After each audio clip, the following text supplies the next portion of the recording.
Okay, students. So today, what you guys are going to be doing is we're going to get ready to write a story soon. Okay, so in order to do that, we're giving you guys the topic. Okay, the topic is actually going to be hiking in the Grand Canyon. So you're going to tell a story about hiking in the Grand Canyon. What you do with that topic is up to you, though. So you can kind of let your imagination run wild.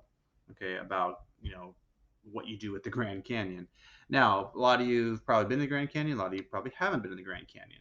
So what we're going to do today is, well, let me read the assignment and then I'll sort of explain what to do. All right. So it says your assignment: your school writing club is creating an online magazine that has a collection of fictional stories about the great outdoors. You choose to write a story that is several paragraphs long to include in the online magazine. For your story, imagine that you are hiking in the Grand Canyon National Park. In your story, tell about an exciting adventure that you will have during your hike. Okay. The online magazine will be read by parents, teachers, and the other students in your school. When writing your story, find ways to use information and details from the sources to improve your story. Make sure you develop your characters, the setting, and the plot. Use details, dialogue, and description where appropriate. Okay, so it says what to do. It says read the four articles below several times. So there's four articles. Now there's a text to speech. There's a little video here. I use this little, I don't really use it. It's Read and Write for Google. There's lots of text to speech little add-ons you could do. You don't have to though. They sound kind of robotic, but if if you're a slow reader and you want it read to you, you could certainly try that. All right. So the first thing says highlight in yellow about 10 facts you plan on using in your story. A single word could be a fact, such as a trail, a condor, or a dry riverbed. But in your story, try to combine facts into one sentence. Example: while the temperature soared to 102 degrees, I could see the condor flying high above the dry trail. My legs were tired and my throat was parched as I searched for a park ranger to help me get back on the marked trails. So notice these things like 102 degrees, condor, dry trail, park ranger, marked trails. These are all things that you would find or you would see or experience at the Grand Canyon. Okay, so you can definitely highlight those things yellow. Another thing it says I want you to do is highlight about 10 vivid descriptive words you could use in your story. Highlight in pink. So basically, what you guys are doing today is you're reading through these and you're going to kind of steal things that you could use in your story. Yes, you heard that right. I want you to actually steal some things, okay? Because sometimes when you're just beginning writing, or even if you're an experienced writer, you always take things that sound good to you and you use them. Okay, writers didn't create the English language. They read other writers and then they like it and they sort of sometimes copy it, and that's okay in this case. All right. It says virtual tour, South Rim Grand Canyon National Park. So you could take a virtual tour. There's a little video here you can click on. There's also an example of a Grand Canyon story. Let me see if I could find that. Okay, so if you want to see what an actual story about the Grand Canyon looks like, this is from, I think, Mrs. Henry, one of Mrs. Henry's students for a while back. Now, when you see it, you're going to go like, oh, there's a blank page. I'm not sure why, but the story is, if you scroll down, is right here. So scroll down. It's called Canyon Catastrophe. So when you read it, it's going to look kind of weird because you're going to see all these things highlighted. Don't worry about that now. We're going to cover those later. And these little words above, they're called superscripts. Basically, it's when you write, I'm going to have you guys actually label some of the things that I'm requiring of you so I can see it. Like here's your dialogue. Here's a descriptive phrase. Okay. Going to, here's a simile. Here's a metaphor. Okay. Here's these green. These are transitions. Okay. So I do want to actually see these things in your guys' writing, but don't worry about that right now. We're just going to focus on reading and stealing some words and phrases that you might like to use. Okay. So the first source says the article from Appleseeds magazine is about the formation of the Grand Canyon, the three R's of folding time. Okay, Grand Canyon Style by Lee Anderson. So here's what you do: you'd read through this and then look for things you like and just kind of start highlighting.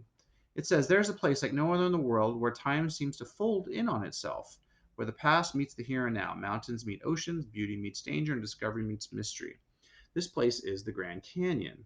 The Grand Canyon is 277 river miles long. At certain points, it's more than a mile deep. and as much as 18 miles wide. Going 50 miles per hour, it would take over 5 hours to drive its entire length. At such speed, you'd hardly see any of what makes the canyon truly grand. Dazzling, glittering colors, fossils and wildlife, a great river snaking through rock, and many layered canyon walls giving glimpses of Earth's history.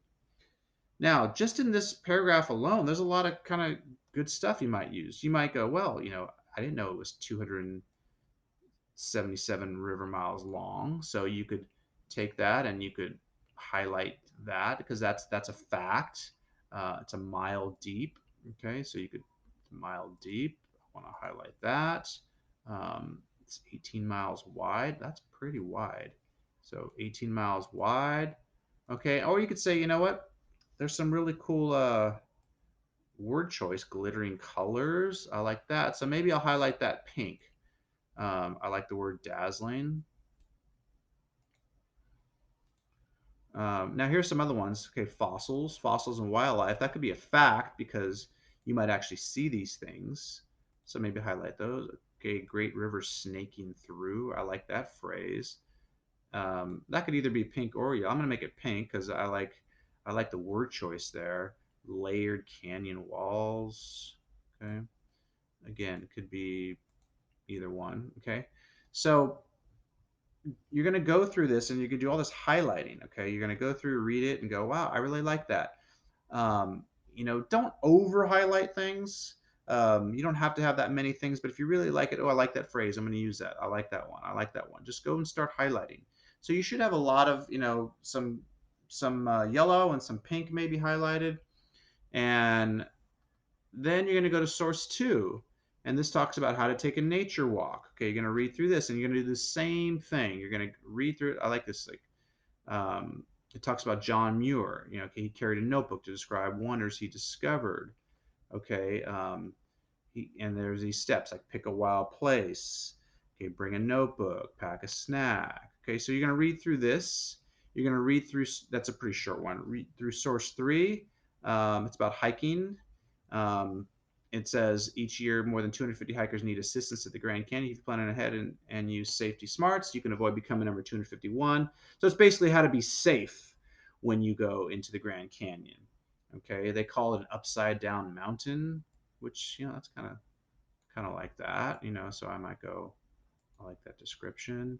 Um, you could read through this, and anything you say that there's some do's and don'ts.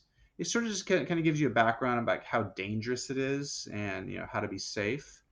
And then finally, source four is about how to be a green traveler. It's about how to preserve the Grand Canyon. So like not to litter, stay on the trail, don't touch wild animals, all those things. So you're going to go through this and you're going to highlight, again, any words, any facts that you like.